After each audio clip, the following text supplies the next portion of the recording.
Hey, I'm Kristi Mitchell, and welcome to Unfudge Your Marketing, the show where we talk about what really happens when marketing doesn't go according to plan. Every week, I sit down with business owners and leaders to unpack the missteps, the experiments that didn't land, and the decisions they'd probably rethink if given a do-over. But more importantly, we talk about what they learned on the other side and what you can take with you as you build your own business. Success rarely comes from getting it right the first time. It comes from taking action, making mistakes, adjusting, and showing up again and again. If you've ever wondered whether you're the only one figuring this out as you go, you're in the right place. Today, I am so excited to welcome Rachel Allen to the show. Rachel is a fast-thinking, deeply nerdy marketer with broad-ranging experience in for-profit and nonprofit sectors. She's written for some of the biggest and smallest names in the business and excels at marketing that's equal parts data-driven and human-centered. I honestly feel like Rachel and I are like sisters.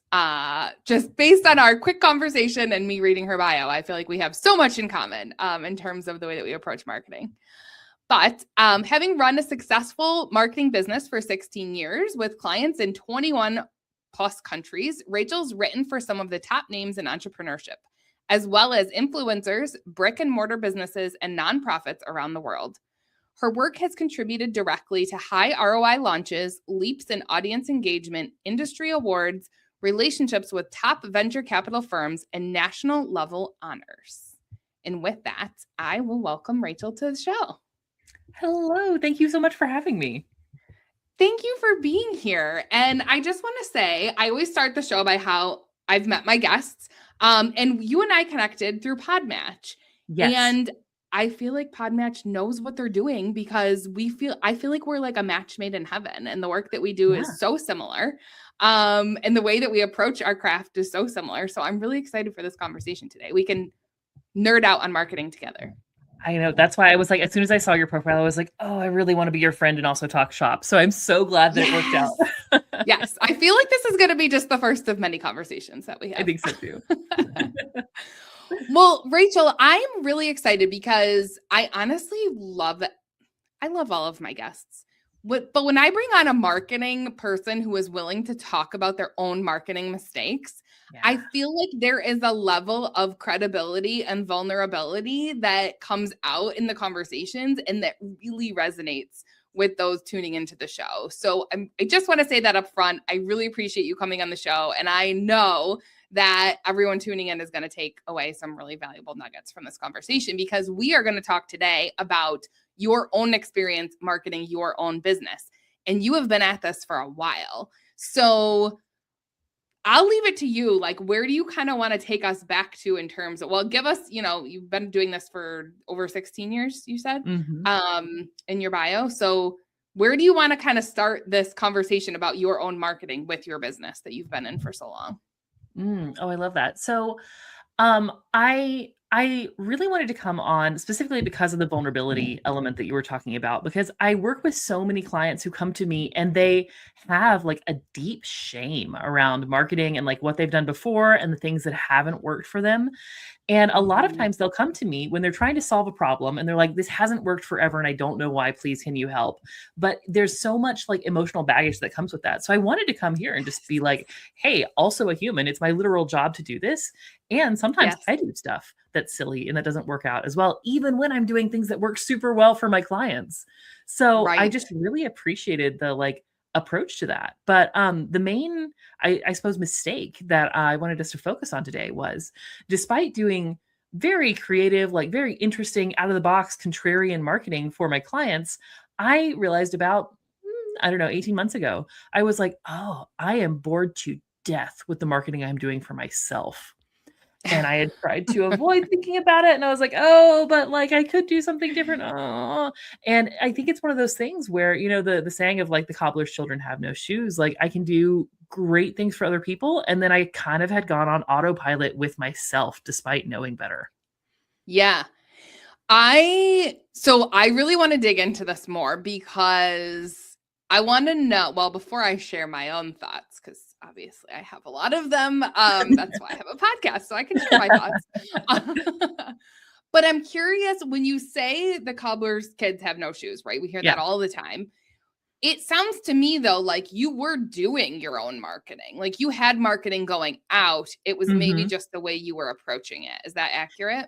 Yeah, I had fallen into the sort of, I think, classic business trap of I set a marketing strategy like 7 years ago, and it was working and it was fine and things were kind of great. And I, ended up doing some positioning shifting along the way, but I didn't have my marketing strategy catch up with my new positioning. And I had relied on referrals for so long, and I still do. It's a major part of my business.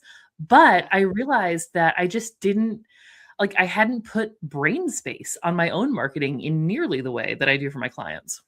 Mm-hmm.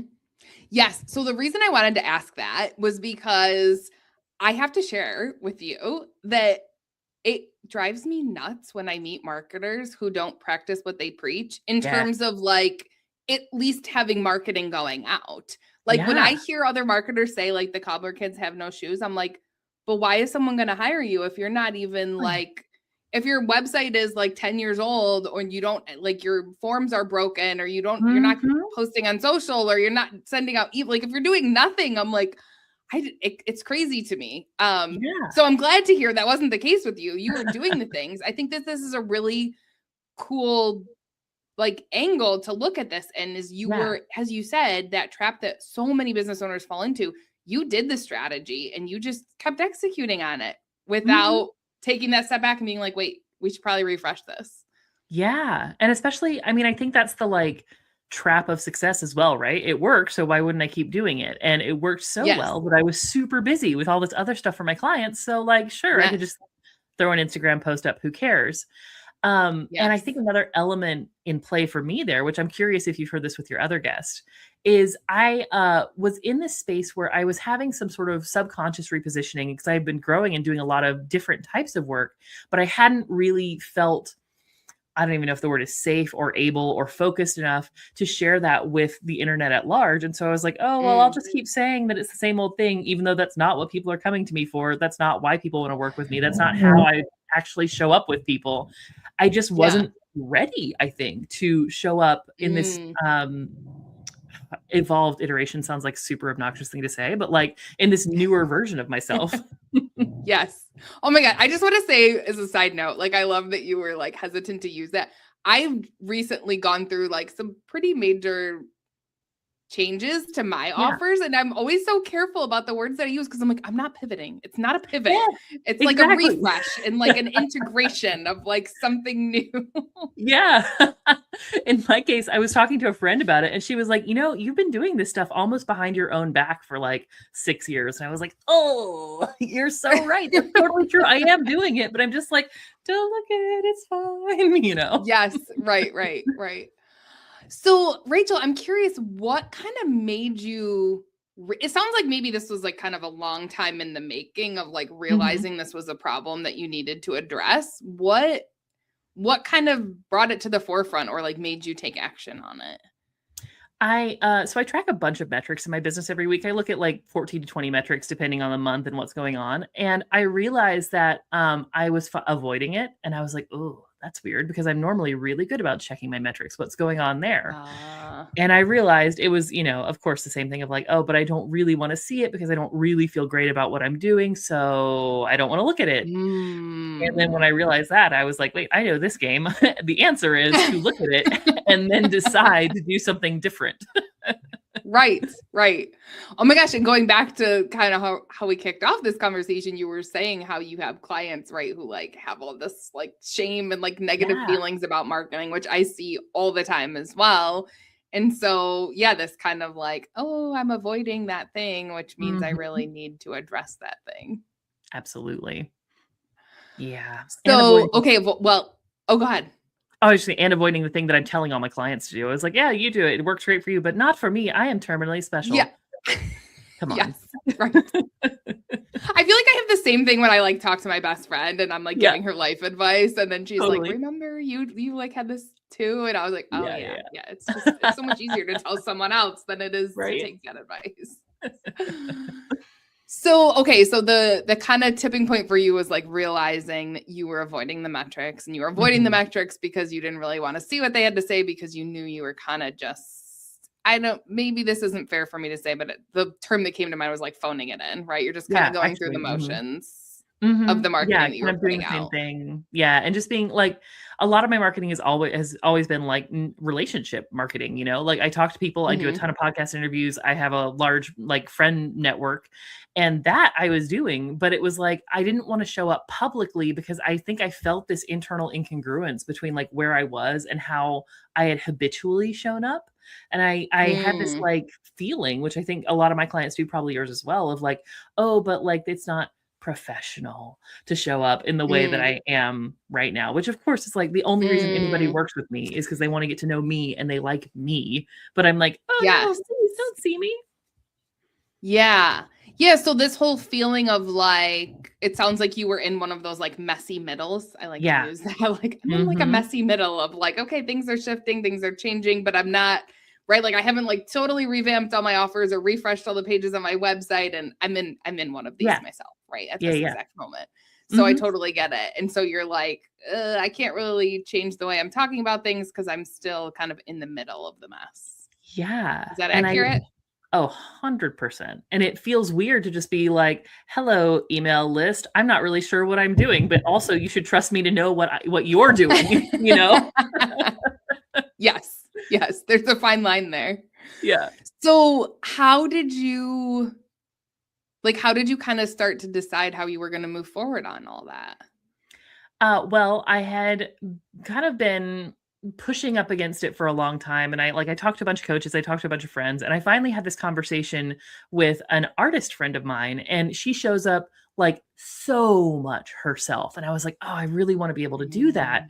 And I was talking to her about it, and getting very shouty about like, "I will not trade myself and my authenticity for an internet popularity contest." And she was like, okay, well, like, what if you didn't do that? How about you just don't do that? And I was like, oh, okay, well, sure. When you say it like that, you know? And Sounds so that simple. was really, yeah, that was the turning point where I was like, oh, you know what? I can actually just show up and be like, look, here's where I'm at. I've been doing this for almost 2 decades. Sometimes things change and sometimes you don't know the answer. And it's still possible to show up from a position of power and authority, even in those messy middles. Yes. Yeah, for sure. So, hopefully it's okay for me to ask you this Yeah. question, but like, was it a matter of you kind of, just because I want to make sure we're like putting it all out on the table so Yeah. Yeah. listeners don't feel like we're like talking in generalities, but it was Mhm. was it that you were shifting what you wanted to offer because you felt that need to do something Mhm. different? Was it about the offers, or was it just truly about the way that you were showing up to market yourself? So it was a combination of offers and visibility. I had ended Okay. up doing a bunch of different offers than what I originally started out with, because clients had asked me and I thought it was fun. And so I had Mm-hmm. made the shift from like copywriting into fractional CMO work, marketing strategy, and I loved that. But then like I would have all these sort of secret side projects come up. So like I write 3 books a year myself. I developmental edit like several books as well. I would have like I did an investigative reporting podcast. So all these projects where I was like, oh, but that's not work stuff. That has to live over here, even though it's all the same thing. It's all using Yeah. words to persuade. So Yeah. it was this like odd decision I had made to split parts of myself off, even though it's all the same thing. And then I Mm. felt weird about that. And that's where the visibility thing came in. Cause I was like, well, I'm doing all this stuff, but I can't be visible because if you see it, then it might come together. And so, yeah, Yeah. it was one of those like weird mind things that you do to yourself. So interesting. It actually Yeah. reminds me of a client I worked with who did coaching and consulting, and she Mhm. also had this like spiritual element to some of her Yeah. coaching in this like cool, it was called the transformation game, this like Oh, cool. board game that you use to like help you navigate big life choices and things, and like, Awesome. but yeah, so cool. And still to Yeah. this day, she's like one of my absolute favorite clients that I've ever worked with. But she had this struggle of like the consulting that she did with companies, she felt had Mhm. to be very separate and different from this like spiritual coaching board game life Yeah. figuring out side of things. And she was like, they can't be the same. And Yeah.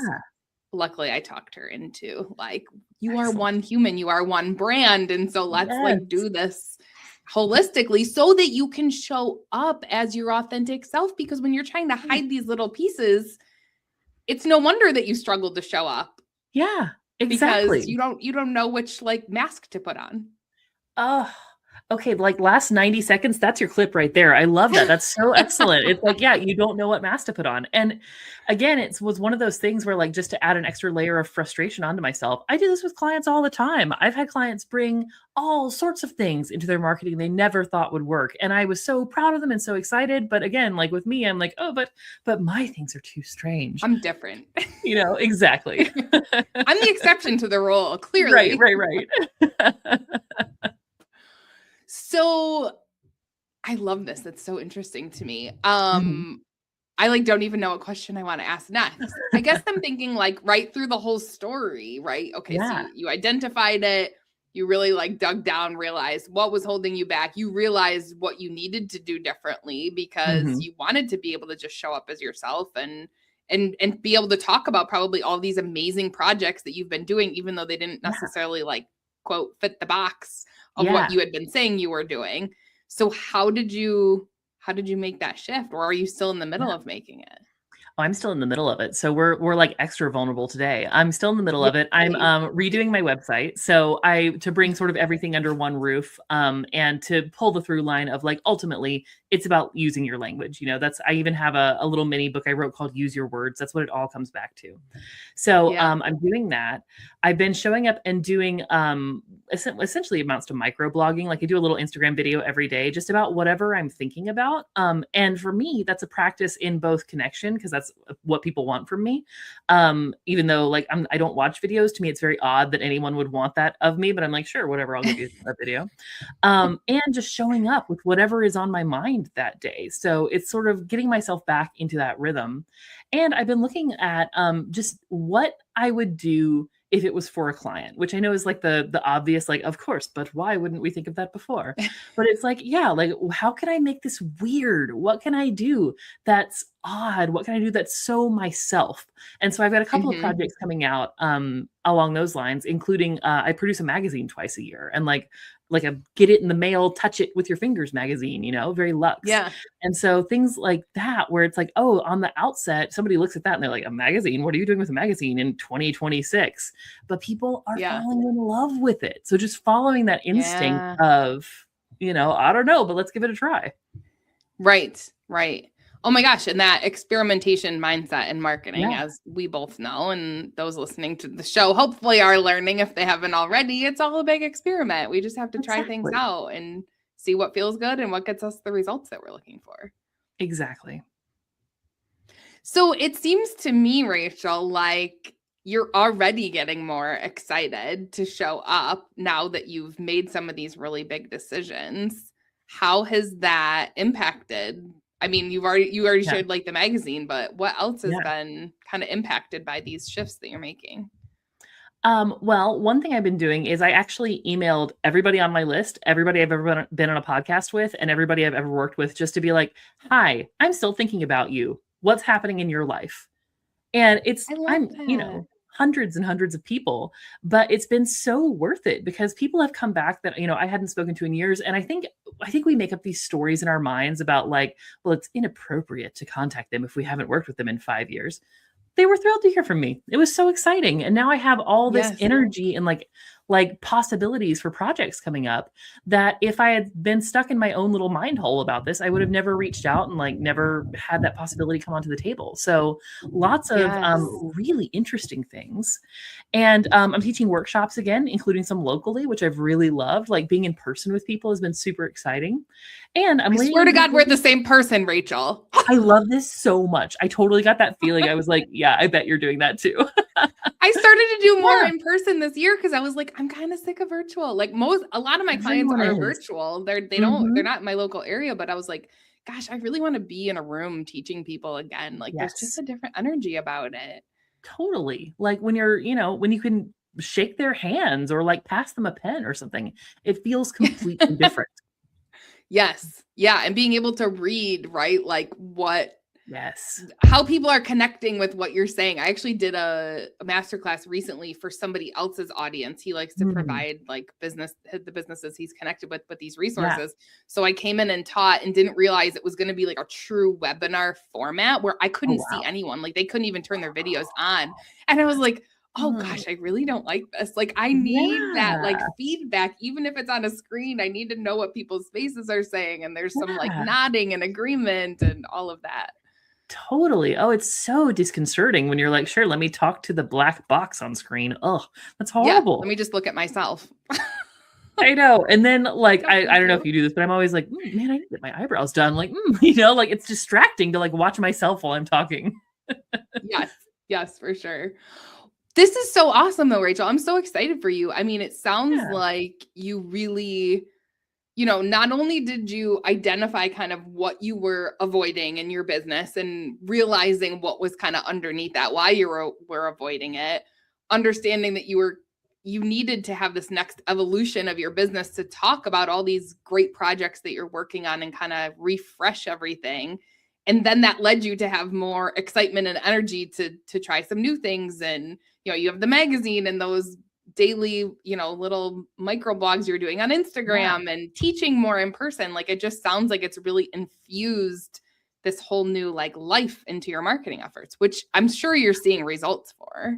Oh yeah, absolutely. It's been very exciting. And uh, I think that's something that like I've been around this block long enough to know that like you make the change and then it takes like, 6 weeks or so for things to start coming back in, Yes. and just having the reminder to myself to have the fortitude during that waiting period of like, just because it's not working yet doesn't mean it's not working at all, which is something I tell clients Yes. all the time, right? I'm like, wait 90 days, get a good data set, and then make a different decision. So it's really been a great exercise in, walking what I talk. Yes. Oh my gosh. Absolutely. Absolutely. Yeah. And I should have led with that caveat that like, depending on how long ago it was that you started making these changes, Yeah. I'm always reminding clients we have to be patient for results. And to Yeah. your point, just because you don't see the results doesn't mean that the things that you're doing aren't working for you. It just may Exactly. not be apparent to you. There's always Exactly. lurkers out there who aren't taking action yet, but they're paying attention to what we're doing. Absolutely. The other thing I want to say too, Rachel, first of all, I want to thank you because you just gave me a great idea when you were talking about using this. These were not your words, but like using this as a reason. I was going to say excuse. Mm, It's not an excuse, but like this shift in your business, you're like, okay, here's my opportunity to reach out to yeah. everyone that I've met in these kind of different categories, right? Like clients or, you've been on their podcast or whatever the thing is, and use Yeah. this as a reason to reach out to them. I love that. And I've been kind of doing it in bits and pieces with these own changes I'm making in my business, but you're making Mhm. me realize like, yeah, it definitely warrants like a bigger scale, like bigger Yeah. communication to really everyone who I've ever met, because it's so easy for us to lose touch with connections that we have. And Mhm. you said, I don't remember all of your words, but you said like we get in our own heads about it. Totally. Absolutely. I think it's so easy to think that someone's going to be upset with you for emailing them, or they're going to, I don't know, there's something bad will happen if you reach out in that way. And I got exactly one email back out of hundreds that was all caps, please remove me from your mailing list. And I was like, my personal email? Like, I Yeah. won't email you again, but okay, Right. But I think we get Right. so worried about it when, I mean, that what is most likely to happen is you won't get a response at all. And that's fine, but you will get a ton of positive responses as well. Yes, absolutely. Absolutely. And I just want to tie this back to Rachel to this entire conversation and things that, you've been saying all along in your story is that like it's that authenticity. And Yeah. when we can just show up as ourselves and tell our audience like, hey, here's been some of the things that are going on behind the scenes. Anytime I have done something like that, the Mhm. response is so overwhelmingly positive.